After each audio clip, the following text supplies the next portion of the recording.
I want to talk a little bit about roasting coffee. The two important steps in producing that perfect cup of coffee are how the coffee beans are grown and then the way the beans are roasted. Roasting coffee beans has quite literally become an art form that requires specialized skill to understand the development of the coffee beans during the roasting process.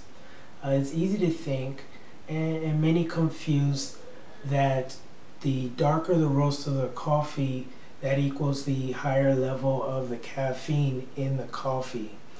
Uh, when you're roasting the coffee beans, an oil is produced, and that oil absorbs the elements from the surrounding environment, basically the housing, the roaster that the beans are being roasted in.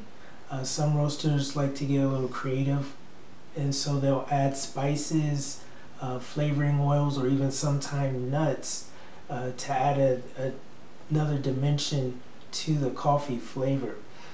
Once the coffee beans have been roasted, they need to cool.